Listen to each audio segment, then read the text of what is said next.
falling in love on the Amazon, taking Christ to a remote island in Indonesia, and mission in Boston. All this and much more coming up next.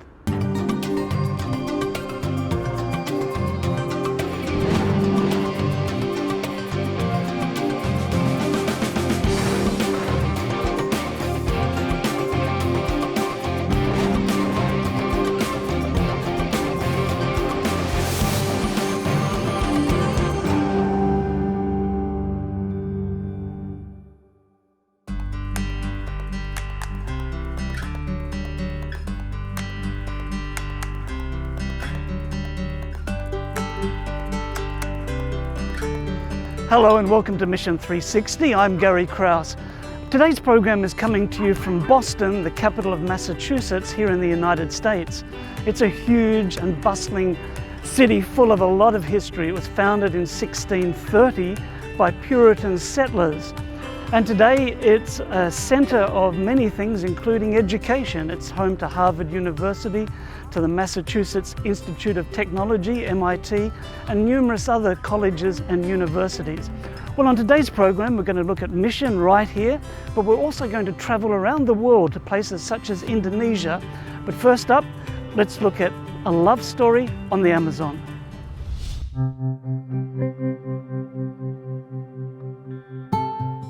My name is Tayana Nascimento da Silva. I am a dentist, and I live in Belém, in Pará.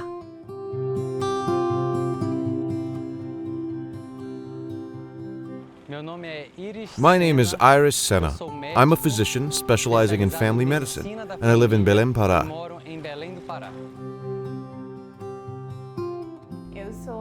I am training as a dental surgeon, but my routine involves academic study.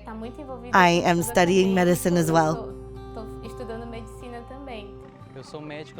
I'm a doctor in a town in the interior of Pará. We assist families in a health center called the Family Health Strategy. As a doctor and a dentist, Dr. Iris and Dr. Tayana were excited when they heard an invitation to join the Lucero 29.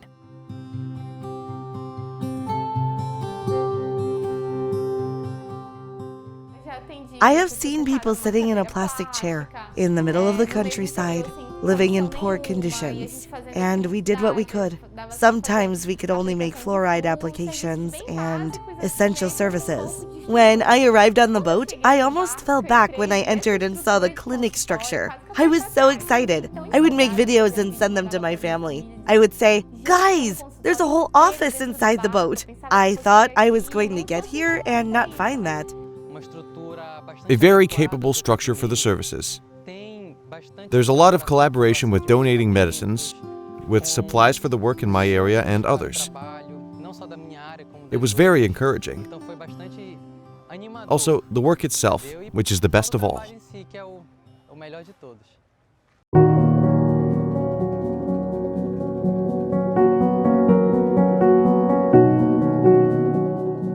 In the most remote places, there is a lack of basic health information.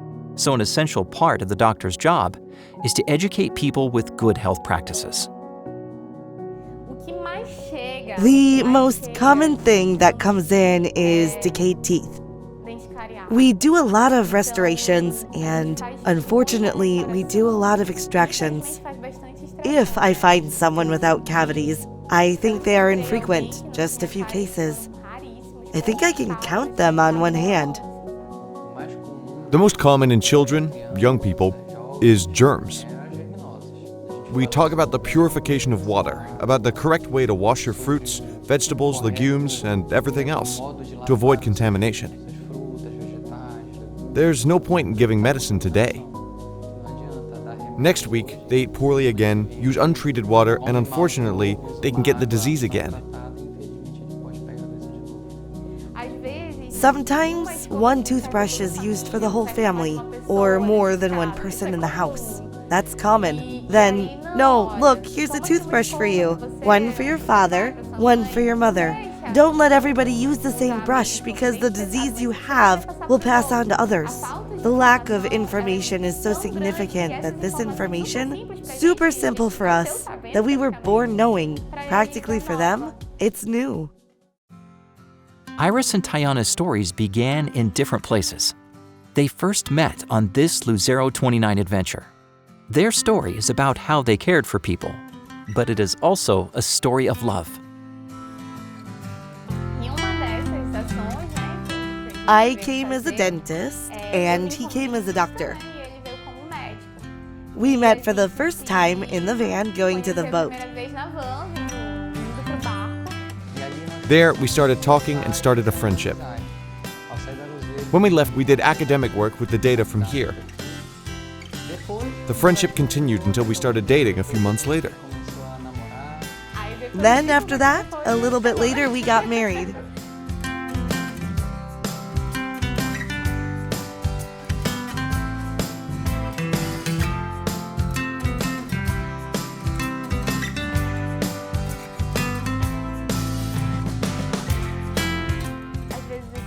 Sometimes I feel like I'm inside a dream. I don't know if you've ever had that feeling, like you're looking at your life from the outside. You look and you say, wow, it even looks like a dream. Is it really true?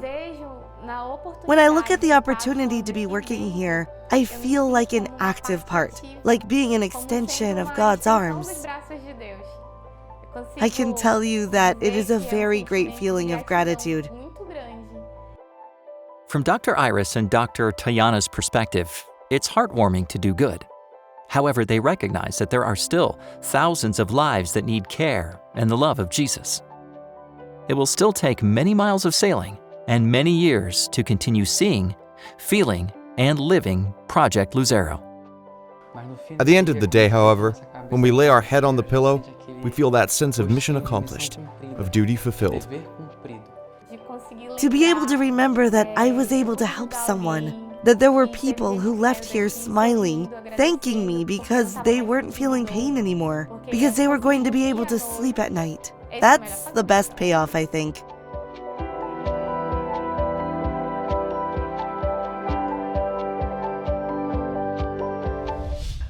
My guest is Pastor Kevin, who is the pastor here at Lighthouse Church in Lynn, Massachusetts.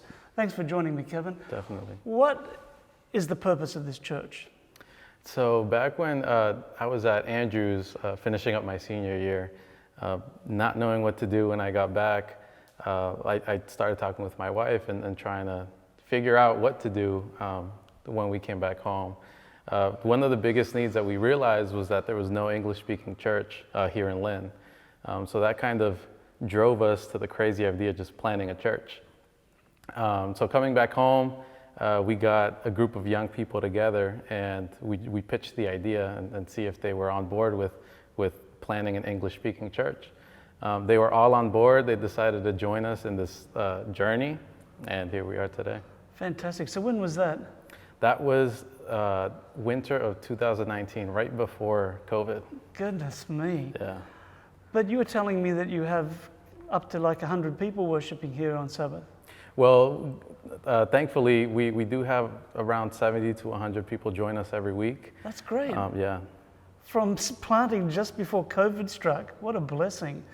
So why do you call it the Lighthouse Church? It was a name that, as a group, we decided, and it really spoke to what our goal and what our vision was with planting this church community, which was just being able to provide a space and a place where people can come and find Jesus. Right, well, you're kind of on the coast here, and it's a lighthouse. I love it. Now, let's be clear here. You came back from Andrews. You're not employed by the church, by the conference. Just you and your wife say, we need to plant a church. Yeah, and it's been a journey, especially going through COVID, having to go to doing online church, having to reopen our doors. It's been a wild ride. It's been a lot of transitioning for us, but God has led the whole way. What a beautiful thing. Now, can you give me an example of someone whose life has been touched through Lighthouse? Not too long ago, there was who's a real good friend now. His name's Shai, and he had just moved over here from Florida. He grew up Seventh-day Adventist, but hadn't been in the church for years. And there was one Saturday that I actually wasn't here in church, but he was doing laundry right across the street, and he saw people coming into this building, and it was Saturday, so he said, these people must be Seventh-day Adventists. So he left his laundry at the laundromat, came over just to check out the place. Our greeters met him at the door, and then when I got back, I said, did anyone get his number? And luckily, one of our leaders did, and I was able to connect with him. And he shared part of his journey coming, transitioning from Florida over here. And he expressed how much he was trying to find a way back into church. And God just placed Lighthouse here in this community for people like Shai, for people to find a new home, to find a place where he can grow spiritually. So eventually the conference said, a good thing is happening here, come work for us, Yeah. right? Okay, so you're working for the conference as well. Yeah. And you're also helping with a new, unusual school that's been started, an Adventist school here, with distance kind of learning. So what are the ways that this church tries to connect with the community? We tried to provide several opportunities for us to be able to connect with people here in Lynn. Over the years, the past 3 years that we've been open, we've tried several community outreach initiatives. Some of them are having a Bible study open to the community. What we're doing now, we're actually doing a book club every week, which we've also opened up for everyone who's wanting to join. And what has helped us a lot is having social media presence, putting ourselves out there, and kind of sharing what we do within the church. That way people out in the community know about us, know where they can find us, and know the different opportunities they can have where we can connect with each other. So Kevin, describe the community around here who you're trying to connect with. So here there are a lot of young people within 20s, late 20s, early 30s. And me growing up, we had one of the largest Pathfinder clubs in the conference, about 30 plus Pathfinders. Once I left off to college, that shrunk to maybe 10. A lot of young people within that time frame left the church. And again, Lighthouse has just been an opportunity for them to reconnect and to find a new home and find their way back to Jesus. Wonderful. So you graduated from the seminary. You had majored in church planting there, had you? I got my bachelor's in theology at Andrews. But they didn't train you specifically in church planting. Not at all. So you basically said to your wife, this is what shall we do this? She agreed, and you started with no experience. Right. So for viewers at home who think, can we get involved in church planting, what do you say? Oh, definitely. I feel, in my personal experience, God provided everything that I needed and put everything in its place for us to jump into this without having any type of experience or knowledge, but just using the vision and the goal that we had planting this church. He just took care of the rest. What a blessing. Kevin, thanks so much for sharing with us today. And viewers at home, stories like this are happening in hundreds and hundreds of places around the world where lay people, not necessarily trained pastors, get a vision to start a new group of believers. And that's how the Seventh-day Adventist Church began, that's how it continues to grow, and that's the only way it will continue to grow in the future. We'll be right back after this break.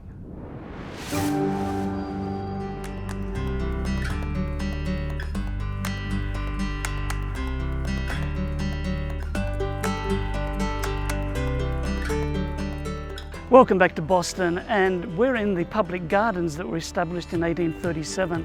And behind me you can see a statue of George Washington, and this was cast and dedicated in 1859.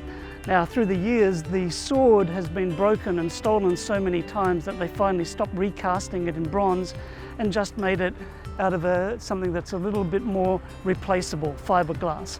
Well, next up we learn about Adventist young professionals. Welcome back to Mission 360. Today we have a special guest, the founder of Adventist Young Professionals. Tim Kosaka. So good to be here. I love it. Can you tell us a little bit about what Adventist Young Professionals is? Absolutely. Adventist Young Professionals is a ministry, an organization focused on connecting and equipping young professionals through that transition from college to career and from career to parenthood. So we're all about being a catalyst, a hub that's helping young people to build community and grow in faith as they serve Christ. I like that. There's such a need for that with the young professionals coming out of college area. Definitely. Time of transition. Yeah. How did you guys start? Did you start on social media? And what was the beginning like? Yeah, so all it was in the beginning was a social media page. And you know, as a high schooler, I heard so many stories about young people who, through that college transition, they were unfortunately not finding a church, they were leaving the faith, and many were never returning. And so what we really wanted to do was create a space where we could share stories about young people and talk about the experiences they are going through in life. And so we started like that. It was an Instagram feed sharing experiences of Adventist young adults. But then soon after that, the pandemic hit and the world shut down as we knew it. And I think God just planted these seeds at just the right time, because we started having people who followed the page saying, hey, this ministry can be something that's so much more, and we want to get involved. We want to help make this a community that can really just help us to grow in our faith. That's awesome. Yeah. So how have you seen it grow throughout the U.S.? Because Definitely. it only started maybe in 1 or 2 cities. Yes. And what's it like now? Yep, so during COVID, you know, we did these virtual Bible studies, these virtual Vespers. They met every single weeknight during the pandemic, over 150 sessions. And we welcomed people from 6 continents through a virtual experience. And as the pandemic ended, we were really feeling like there was an opportunity to be there to support young adults in their local communities as their churches were reopening, as they were going back to the workplace. And so by then we had a core team that had come together that was really trying to strategize, what does this ministry look like? And we started hosting these events in different cities. And what these events really did is it helped young people from different churches to come together, to realize they're not alone in their journey, and to just share ideas, share inspiration, grow in faith in the process. And so there's some churches where there's dozens of young adults, there's others where there's 1 or 2, but these events really started to create spaces where all of these people were coming together and sharing those experiences. And so that led to where we are now. We now host an annual convention that brings young adults together from across the country and beyond to grow as Christian leaders. And we have local city chapters and virtual groups that's all about ongoing community, helping young professionals in their day-to-day life to have a community that expands beyond their local church and that allows them to just grow together in Christ. Yeah, I love that. And I think proof of your concept is the fact that we're standing right here in a convention center at the Adventist Young Professionals Conference, where there's more than a couple hundred people gathered here who have realized that we need community. Absolutely. As a young Adventist I'm a young Adventist professional. Absolutely. And I love being in this atmosphere. That's wonderful. I love hearing the stories. You know, people are just like having conversations around the table. They're talking about how they want to make a difference for Jesus, and how this community is just serving as a catalyst that is helping them to, put those ideas to reality, helping them to realize that there are other people with the same exact interest. One of our core team members, we have a team that has dozens of people across the division and beyond, but one of our core team members was really looking for that during the pandemic, and she was the only young adult in her church. And she found AYP. AYP was this community where she could just do ministry alongside other people. And now she's heavily involved in her local church. She's, volunteering there and starting new ministries within that church. And so I think that this community is really helping young people with a passion to develop skills that allows them to serve God and allows them to then serve their local church in new ways. Yeah, can you talk a little bit more about that? Because the goal of Adventist Young Professionals is not just that Adventist Young Professionals become successful. Exactly. It's that they get tied into their local churches and can embolden the church around them. That is absolutely true. How is that happening? How is it set up so that they can do that? So in any city that we're launching a chapter, we're all about finding those churches that are really looking for young professionals, that has either spaces to help them develop their faith experience, or that are looking to start new ministry initiatives. And every event we do, every gathering we do, whether it's a social event, a service event, or a faith development event, we're partnering with those local churches and really encouraging our attendees and our members to get involved at the local level to be Jesus to their local community. Yeah, certainly. Now, AYP is relatively young. Yes. Which is exciting. It is. What is your vision for it in the next 5 years, or whatever timeline you want to give? What is your vision? Yeah, so I think in the next season, we're really excited to launch chapters in cities across North America. And so in any population center, we want a person, whether they are moving there for a new job, they just graduated college and are new to the area, to be able to say, hey, I'm new to this area, I'm looking for an Adventist community, and for a chapter to be able to connect them with people, resources, and churches. So that's something we're really excited for, having chapters in different cities across North America.